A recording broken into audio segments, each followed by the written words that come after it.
The name of the game, it's the family version.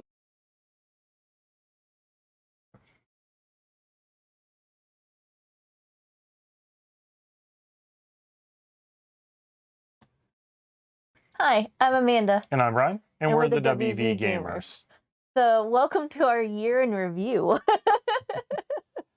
It has been a year. It has been definitely a year. It's had its ups, its downs. I mean, most years have that, but this year even feels more so than last year. Even though last year definitely had a lot worse things happen. It's just I think the ongoing effects of just world events has just kind of made things feel worse and more drug out. I guess is kind of the best way to put it. Maybe not the best way. Yeah. And unfortunately for me for this year, I was kind of out of commission for a good chunk of it. But on a good thing, I found employment after everything with world events prior to this year. But that's why I wasn't really seeing much this past year.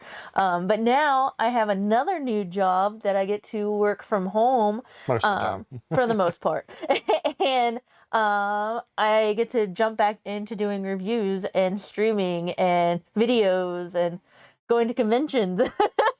Yeah, so we're really hoping that 2022 will be a lot more active. A lot of 2021, a lot of our content I've been kind of trying to push along, and we have a lot of content that is kind of in a mostly done state or a partially done state, and just with one person doing a lot of it, it's just been kind of a struggle between that, helping her with some of the stuff for her job, doing my own job, stuff here at the house, doing some remodeling to a bathroom that wasn't quite planned until it kind of needed to be done. Nothing like a pipe busting or anything like that.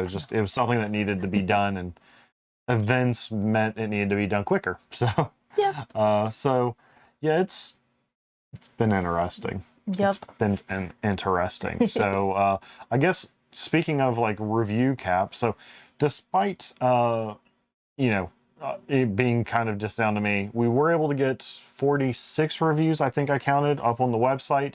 There was at least 15 to 20 video reviews. There's probably more than that. I just didn't go in and count.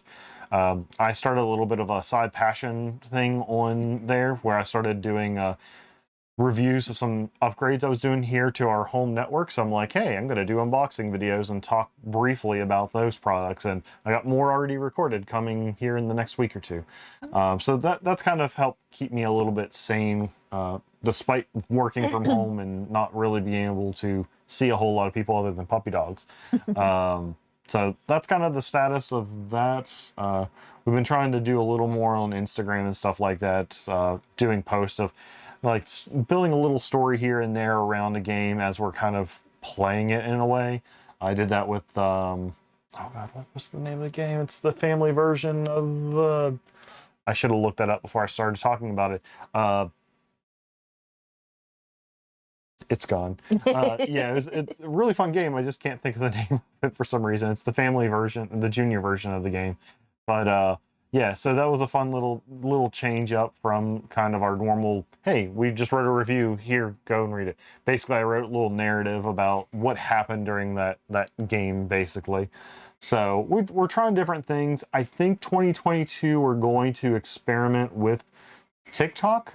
I think that's going to be more her because me just explaining what I just did would go well beyond a TikTok limit, and I'm not good at being concise. That's where she comes in. I'm gonna attempt to do some singing of songs in relation to board games. This is the first I'm hearing of this, so this will be interesting. I've been kind of brainstorming the last couple of weeks on some things, so. Is this because we just watched The Witcher and you want to be just Oh, of course. I want to be a bard. No, not really, because I sing horribly, but... So we'll see how the TikTok career goes. But we're going to try some other things, because while we're going to be continuing to do a lot of the written reviews, that's still kind of our primary thing.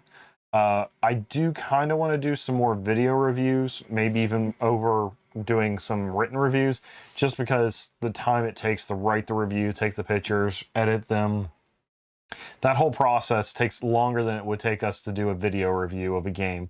So we're probably going to try to do that, and then I'll play catch up with the written reviews as I have a little more time. They'll still be on the website.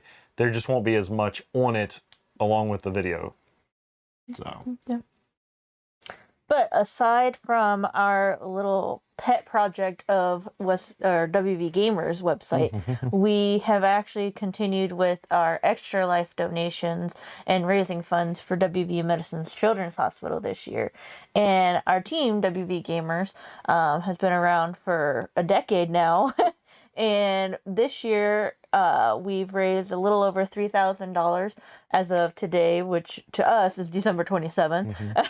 So there's still a few more days to raise funds. So hopefully we'll get a little bit closer in raising a little bit more for it. So yeah, and a big part of that was the help of one of our friends / conventions that we are on the staff board games side of it, 1D4Con, and hopefully if everything goes right, next year in March, it will be back in a physical venue, probably not quite as big as it was in 2019.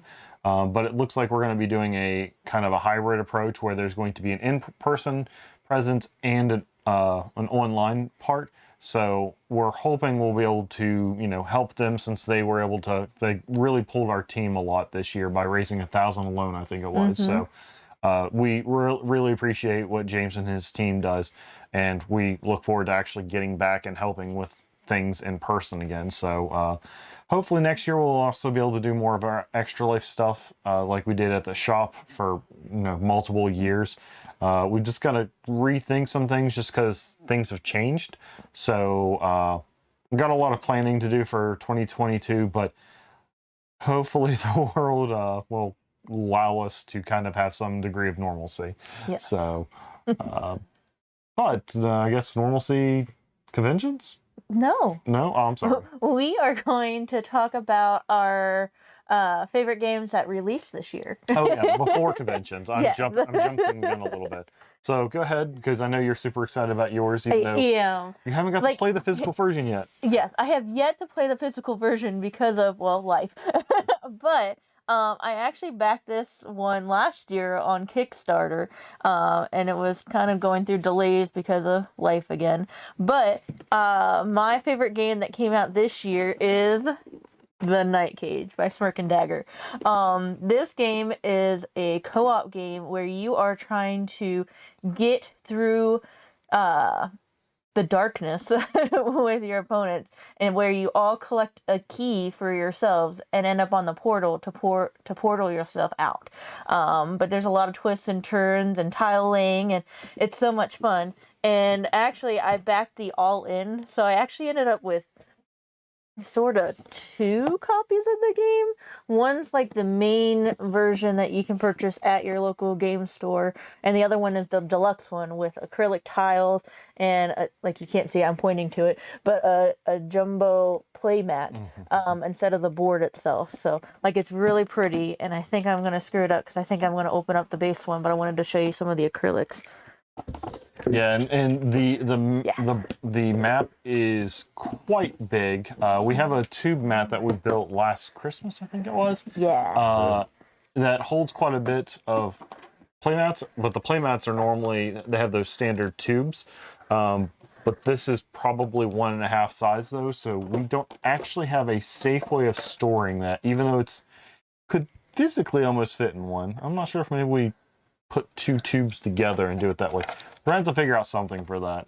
Like we have big blueprints tubes that can go up to like 4 feet, but don't really want to use those for that. Yeah. Anyway, show us the cool things. So this one is the acrylic tile that you can hear, but like this is the back of the tile, and then when you pull it out, you'll flip it to show the pathway that you'll be crossing and whatnot. So, but really nice material and everything. And the deluxe one has this nice little organizer with it, along with the tile holder is also acrylic.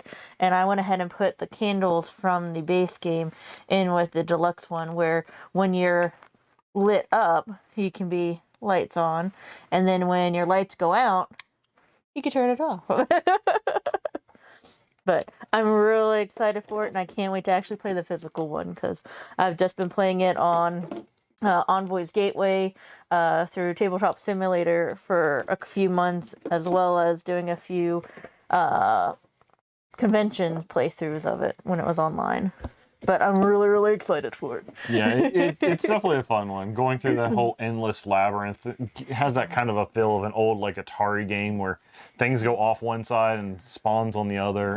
It's really cool because while it's a grid, it is like an endless grid. So once you move away from a space, the map that you'd seen, you know, one or two turns prior is basically gone.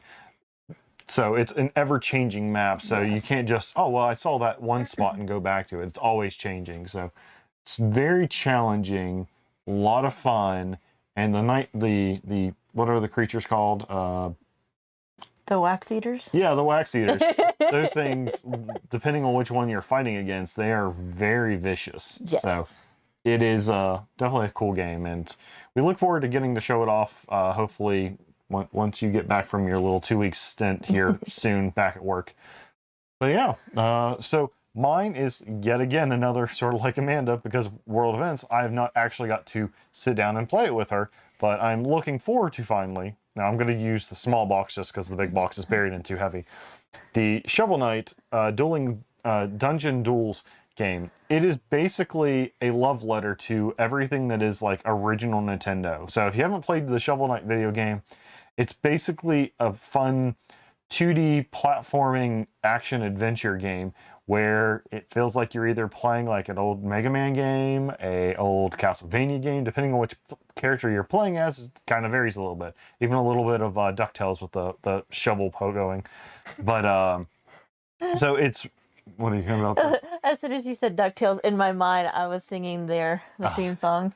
So, and this is another very large box, which is, well, I'm not holding it up, but in it, basically, you are playing on a board that is basically you platforming from left to right. So as you get off of a tile, the whole map shifts like a screen changing, and a new piece of the terrain on the screen comes out.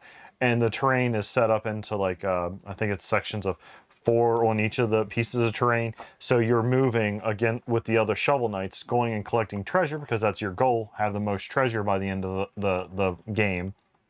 And so there were 2 versions of the game, sort of like the Night Cage, where you can have cardboard standees, or you can have the nice actual 3D models. And so at first I was like, I'm just going to get the basic. Then I upgraded everything because I'm like, I was looking forward to this. So it's certainly not the first game that's done the whole 2D style movement. There's a game that like a love letter to the Streets of Rage. It's right behind me. It's Streets. I'm really, really bad with names today, but it's right behind me where I just can't see it. It might be right on my back. But basically it's another 2D game where you're moving with a ever-changing screen. But really looking forward to this. The models, the box, everything turned out really well. The only criticism I can honestly say is I wish these fit into the box, but there's so much in the box, I can't fault them for it. So I just need to figure out where I'm going to place the extra models and the extra models that come in this. But yeah, I'm looking forward to finally getting this cracked out and getting to play it. So that is probably my most anticipated game that released this year. Yeah. So conventions, we actually got to go to some this year in person. What, you 3 at least? Well, you 3, me too. Okay, yeah. But still, we actually got to be around people again. It was kind of nerve-wracking, I'm not gonna lie. But also impressive because everybody was pretty respectful. We didn't see a whole lot of issues with, certain requirements to be there. So it was actually not too bad. Yeah. Now, I will say my nerves got a little overwhelmed at times with the crowds at restaurants. So we ended up door dashing quite often. Yeah. But the first one that we went to was Gen Con in Indianapolis, Indiana. And we've never been to Gen Con before. This was our first time. So thank goodness it was scaled down quite a bit.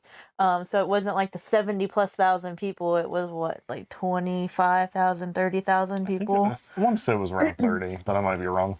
But I really enjoyed it. Like, because of life and what's going on in the world, there were some regulations that people had to go by, where you had to be masked the entire time. There was designated areas to eat, take breaks, to remove your masks and whatnot.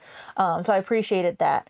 Didn't have any issues with people that were demoing at our tables, like constantly taking off their masks or whatnot. So that was good. I worked with Sovereignty booth, doing demos for them. And if you're not familiar with Sovereignty, Sovereignty is a online platform that you can utilize to game with friends all around the world. There's paid levels, but within it, we got to use Amazon Fire tablets to demonstrate the platform for attendees. The most popular one seemed to be Isle of Cats that was on the platform. I mean, it is cats. It is cats. And then Planet Unknown by Adam's Apples Games was another fun one, as well as Sushi Go. We actually ended up playing Sushi Go Party Golf, is the rendition that Sovereignty came up with, that is group or partner play, where you are trying to get the lowest score possible in your 3 rounds of Sushi Go. And it was a lot of fun. I didn't actually get the demo games at that one. Not really. I actually got to be helping Double Exposure Envoy with the management side of things. So during the day, I was keeping an eye on H Studios or Hachette, helping make sure their team was, happy with how demos were, because there was quite a few people working for Hachette, and, dealing with some crises that came up. People got sick and whatnot, which it's going to happen. And then during the nights, I was helping with tournaments, some new releases of games I got to help set up, and kind of make sure people were, respectful to the publishers and things like that. So I was more on the management side. It was a lot of fun for me because I actually had a little more free time to enjoy Gen Con too. So I really enjoyed it, and I got to see a kind of a different side of things, and I hope that I'll get to do it again next year for Gen Con. Yeah. And I really enjoyed because I got to work the evening shifts with Sovereignty, so I had the mornings off, and we got to go around and take a look at the vendor hall and talk to some of the vendors. And in all honesty, I actually enjoy talking to the indie publishers a little bit more than the I don't want to say like the larger publishers. Yeah. The mainstream ones. Yeah. Just because like I don't know how to... Let me see how... I'm going to try to save this so that we don't make any of our bigger publisher friends upset. It's just, we understand that a lot of people are going to go and interview the larger publishers because you have awesome games. But, something that we always plan to do when we set up to do this channel, we wanted to help with a lot of the indie publishers. They're just so enthusiastic to talk about their games, especially those who've literally, it's their first, maybe second game. So they're super passionate about it. A lot of times when you're working with the bigger publishers, they've now gave the spiel for like the 50th time during that convention, especially if you're talking to them on Sunday. So it's great. And we have a lot of footage that we have uploaded to our YouTube channel, but I've been trying to get a chance to do one of these kind of to talk about the event. Maybe I'll just crop out this whole section. I don't know. But it's exciting to see how passionate indie gamers are about their projects, because it's their first one, or second one or whatever. So they're super excited to be there. They want people to be excited about their projects. In a lot of cases, to a lot of the newer publishers, it's not about the money. It's just, I've been making this game for 5 years, or, however long it's been. It's a real thing now. It's physical. I can now have people playing it, and I can see the joy that it brings to them. So for a lot of indie publishers, that's what it is, because they don't have, staff, marketing staff that are at these conventions. It's actually, in a lot of cases, the people who design the game that's sitting at their booth. So I think that's probably what That's you're. what it was going for. You said it a lot better. So I agree. It was super exciting, and I kind of had that same feeling through both Gen Con, Origins, and PAX Unplugged. So definitely agree. Definitely agree. So how was Origins? Origins was a lot of fun. For me, it was a little different because I was going to be teaching I think 5 or 10 different games during a set schedule in the evening. I get there and then I'm suddenly teaching for a specific publisher because something came up. So it was still a lot of fun for us, or a lot of fun for me, but I did have to learn 3 games that I had never touched, and I had to learn them in 12 hours. So the first few demos was definitely a lot more rough, but after that it wasn't too bad. And it was I was working for Bezier. So I had a lot of fun. Maglev Metro, love that game. It was a lot of fun teaching that one. And then, yeah, pretty much in the evenings, I helped with Sovereignty. I showed off some of their games. Planet Unknown and Isle of Cats, again, were probably the 2 most popular ones for sure. And that one, I mostly just I took in 1 or 2 events in the evening, but beyond that, I was just kind of tired after working 8 or 9 hours pretty constantly. So I didn't really get to take in a whole lot outside of, demoing, but it was pretty fun. It was small. Hopefully next year it'll be back to a normal size because it definitely felt a little empty. So I'm hoping they're not going to let the numbers this year impact any decisions for next year. So, because I mean, 2019 was pretty large. So hopefully they'll just be like, okay, we're going to ignore what happened last year. Yeah. So. And then I guess finally, the last convention was PAX Unplugged, which was just a couple weeks ago, and it was fun. We changed the way we went up. This is only it was only the second Origins that I'd been to, and then the second PAX Unplugged this year. And we drove out in 2019 to PAX Unplugged in Philadelphia. It was fun because I got to go to my first micro center because I was like, I'm going to go and look at nerdy stuff beyond the nerdy stuff we're about to go see. But this year we were like, you know what? That's a long drive for us. Such a hecticness with my road rage. Her road rage, me dealing with her road rage as the passenger going, or even when I'm driving, her road rage, it's like, I'm driving. So we decided to take a train. And that was a lot of fun. It was a lot of fun. And I definitely want to do that for all of our future PAX Unplugged. Yeah, it was a long time on the train, but going to, it was less fun because we had someone that was on their cell phone yelling and they were just really disruptive, but everyone else was really nice. But the people who came back were all nerds like us, so we got to watch them play board games. We talked a little bit. It was our people. It was great. Yeah. So we're definitely going to do that again. So talk about PAX Unplugged a little bit. So PAX Unplugged kind of reminded me of Gen Con because Gen Con was the first one that I got to go to this year, but PAX Unplugged did it a little bit better with making sure mandates and everything for the whole COVID regulations. You had to be vaccinated for it. You had to have a wristband saying that you are showing proof that you were vaccinated, as well as the whole masks. And they actually had people walking around pretty frequently, making sure people had masks, and if not, they gave out the medical grade masks and whatnot. And they was like, "Hey, you gotta cover your nose." What were they called? Mask storage or something like that? I forget what the back of their shirt said. I can't remember what it was. I feel like it was it was mask something, but I appreciated that.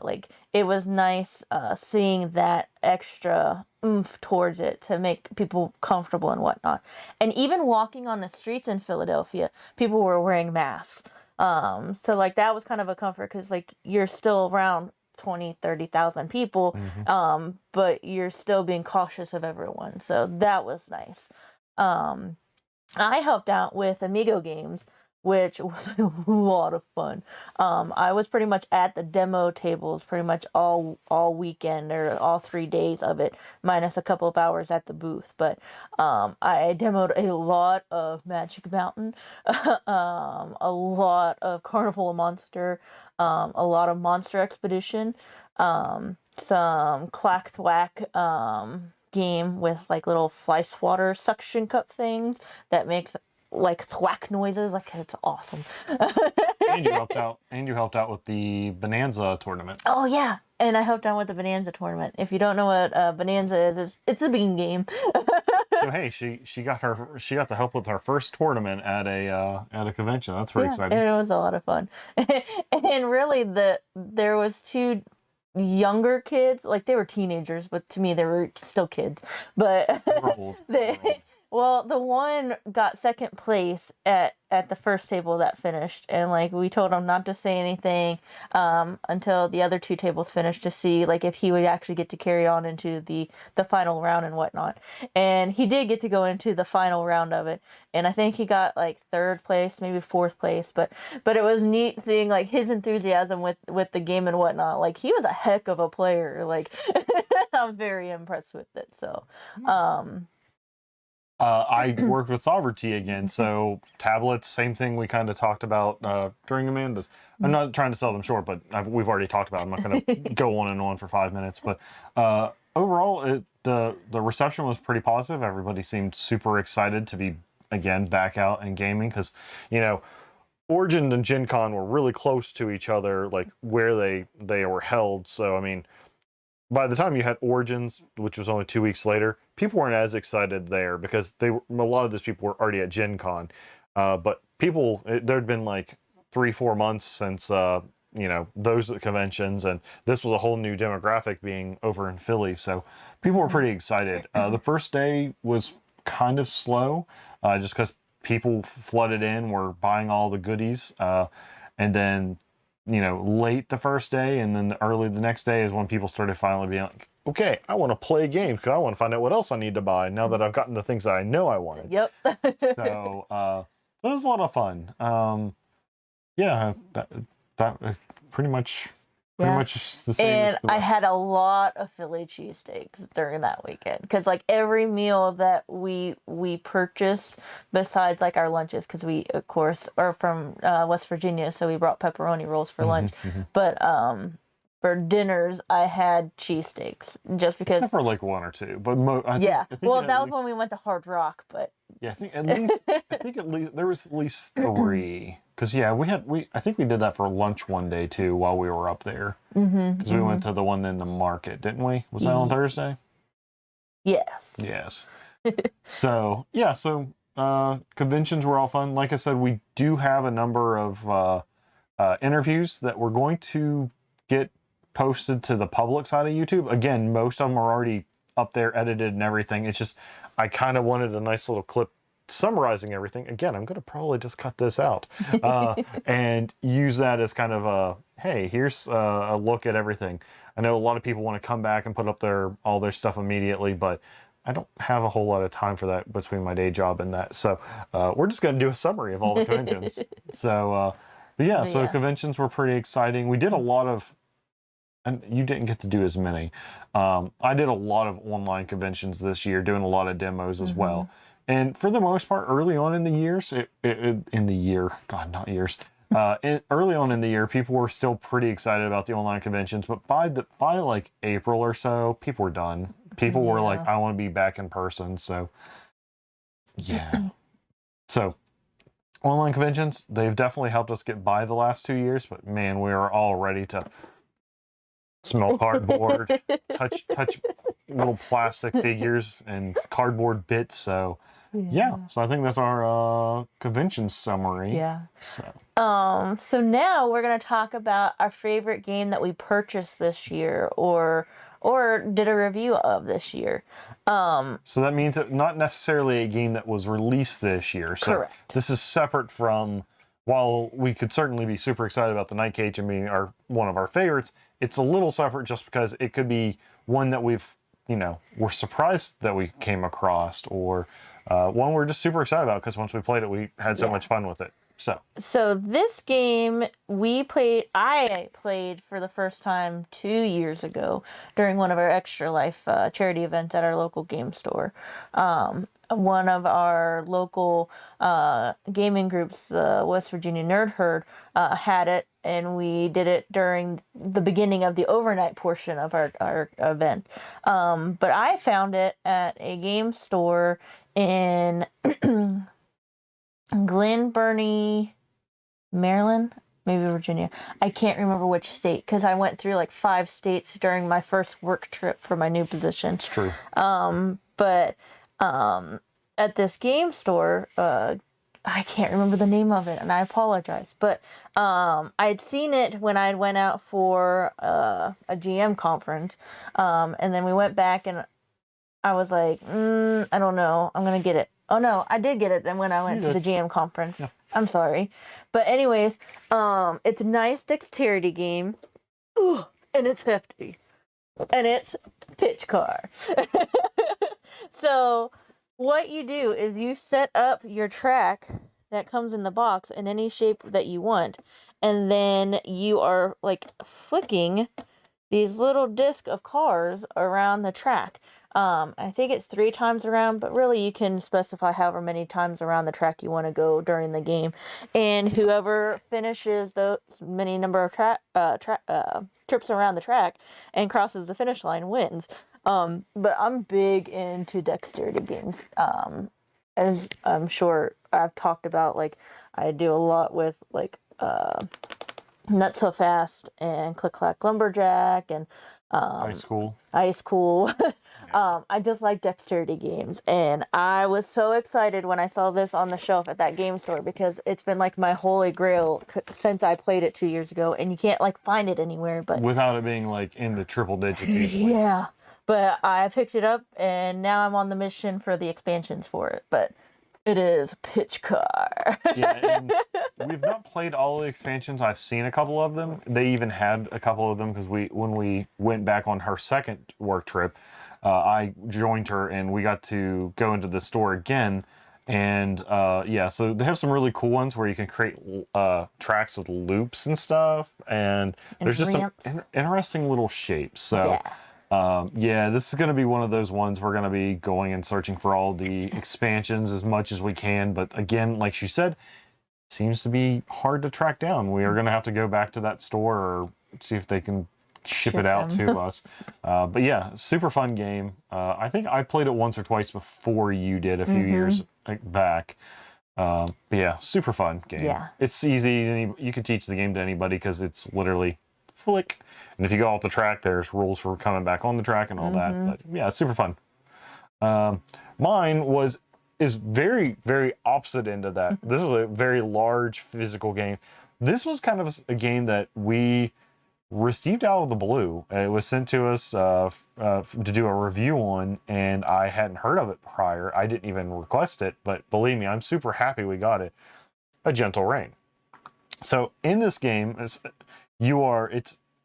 made to be a solo game where you're basically building out your little sets of tiles and building out a little pond with little flowers around each of the pieces. It's going to stay focused on my face, I'm sure.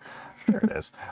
And you're trying to place out matching flowers on each of the sides, and if you can ever get a full square put together, if you basically get to put a little wooden token in between. It's a very relaxing, light solo game that has some multiplayer rules as well that, you know, on the surface you'd be like, well, there's not much to it. But at the same time, especially maybe it's just because of this year I needed something. But you know, whenever you're stressing out and you just need some little thing to relax, you don't want to have to pull out a whole huge game, and you just need something to just kind of calm your brain. A little box like this sitting on your desk, especially if you're back at work or whatever in a physical location, it's very, very nice. I've literally played this probably a couple dozen times on days when I just needed a 5, 10, 15 minute break, and it doesn't last very long. It probably 15 minutes. I think I could play this game very quickly, but you're just placing tiles down and trying to get a high score by placing out all of your little flower wooden bits. And yeah, this was definitely a surprise game for me this year, and it's also one that I was able to easily play over and over, unlike a lot of our games that we've had, and reason why we have a lot of games waiting to be reviewed.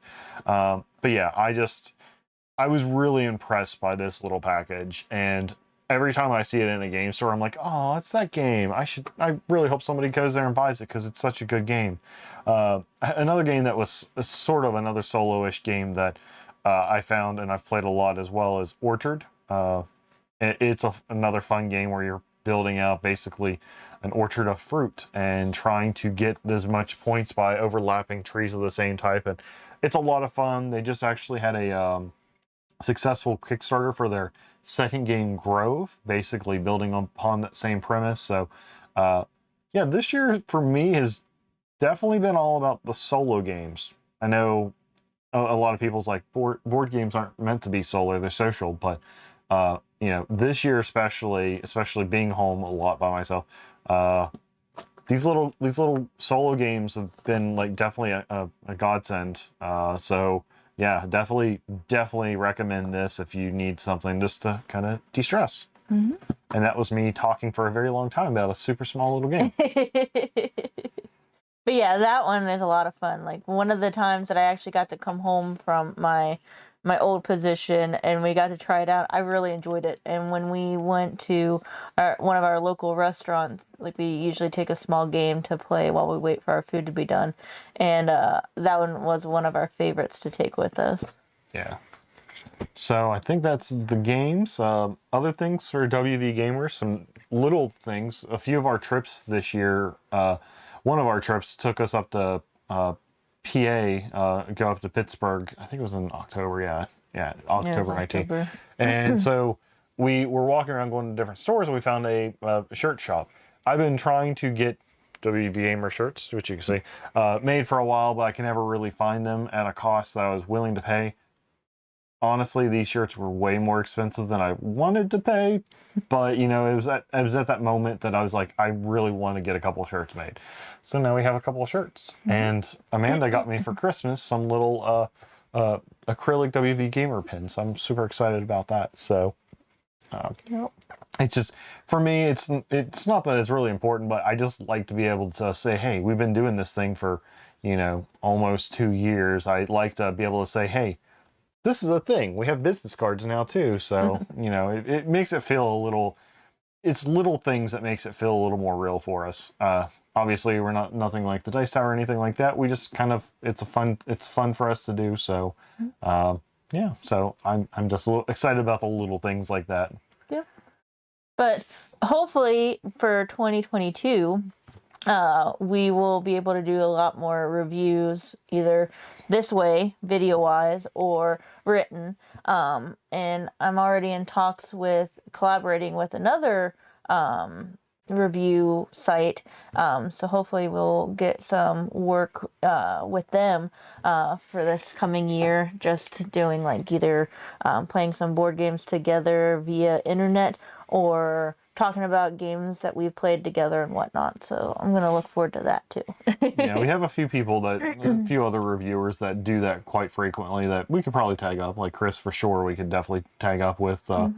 He's so busy, I don't know. We'd have to like schedule something with him in advance, like by months or something like that. But so yeah, we're going to be trying some new things this year, and hopefully with us both being back, like our first year, we got a lot done. We wrote a lot that first year.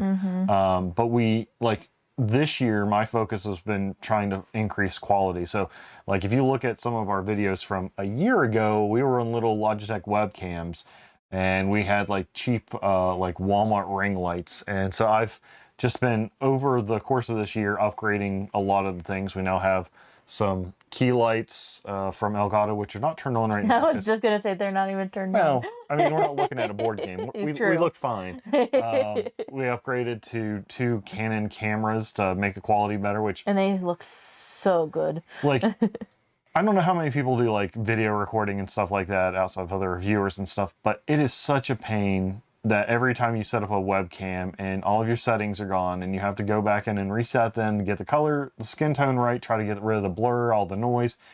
That was like a constant struggle. It would at least be an hour before we do any of these videos. And I just got so tired of it that I just didn't want to do them. So I bought the cameras, and most of that problem's gone away. Pretty much I hook up the wire, the settings are already on the camera, I turn on these little microphones, because we got microphones that, you know, you can hear us both instead of Amanda being really, really quiet, because she has a softer voice most of the time. Today she's talking really loud, but other than that, it'd be really quiet. So,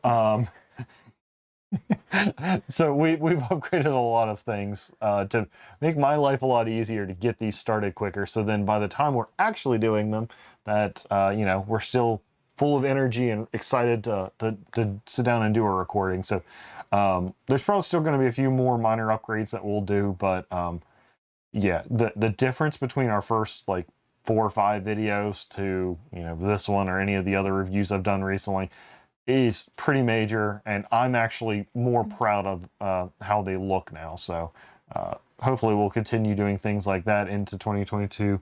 We'll do TikTok stuff. We're going to probably tweak up our template for our reviews a little bit for the written reviews. So we're going to be doing trying a number of different things, not all at once, but little by little until we kind of got a feel for them. So hopefully 2022 will be better, and hopefully we'll be able to get out and see more people and be able to do our Extra Life events back and with people again. Yes. Just a lot of hope for 2022.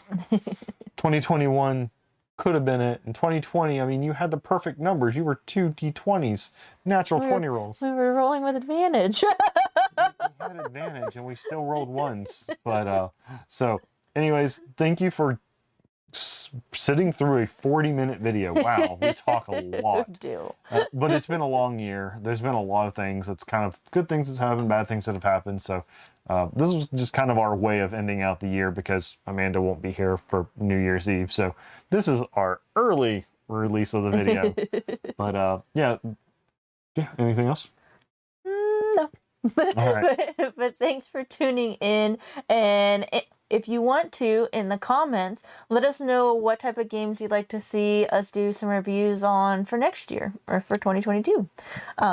We have quite a few already on our docket, but we can still add to that. Yeah, I kind of have my queue to finish up the written reviews that I have done now and start down my next batch of games. So we haven't been looking at any other games really to do reviews on until we get through our current little backlog. So, all right. Well, thank you for, again, staying so long, and like and subscribe, all those different things that you can do on whatever platform you see us on. It helps us know that people are actually watching these things and reading our stuff. So we appreciate you, and hopefully you'll have a great new year that's coming up here soon. Yes. So bye, everyone. Bye.